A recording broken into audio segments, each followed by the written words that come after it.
Hi guys, and welcome to this week's Sunday morning Tribe Josh's vlog video. Once again, I hope you've all had a really good week, and I hope that those of you who have had a couple of days back at school, that they've gone well.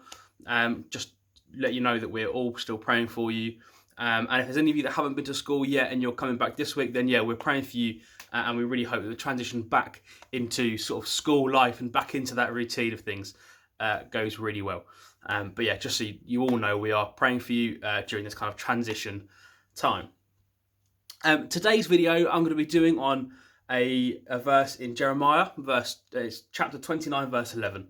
And for those of you who have watched a lot of all of my videos, you know that one of the things I like to do is take a verse, and quite often a well-known verse that has potentially an obvious meaning to it, but then try and find something underlying in the verse that maybe you don't often think about, and quite often it's something that I have recently sort of had a revelation about, of an underlying meaning, or I look at verses that have potentially been misinterpreted along the way, or could be easily misinterpreted if taken in the wrong context.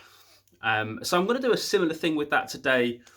With this verse, it's probably a verse you have heard, and it's a verse that has an obvious meaning, and a verse that could also be misinterpreted or maybe used in the wrong way to make a point that maybe that verse isn't necessarily making. And that verse is Jeremiah 29, verse 11, and it says, "For I know the plans I have for you, declares the Lord, plans to prosper you and not to harm you, plans to give you a hope and a future." Now, it is a fairly straightforward verse, so if you're sat there thinking, oh, well, have I got it wrong? No, the likelihood is you haven't got it wrong. It is literally a verse that just says God has plans for our lives. And we can be sure, it's a guarantee, that the plans that God has for us are to prosper us and not to harm us. They're to be a benefit to us, not to harm us in any way. And that is absolutely correct. That is the meaning of this verse. However, I have seen this verse used to make or back up another point that maybe is slightly incorrect, or in my opinion, a bit of a misinterpretation. And that is this idea that God's plans for us could potentially harm us or be bad, or God allows bad things to happen to us, or even causes bad things to happen to us, because ultimately the benefit of it outweighs the negative. And I don't believe that. I don't believe that God causes bad things to happen, or even really allows bad things to happen to us for the benefit down the line. So I don't really like it when this verse is used to kind of back up that point. Because, as I said, this verse says these plans are not to harm us. Quite clearly, the plans are to prosper us. But what God kind of revealed to me recently about this verse is something underlying here.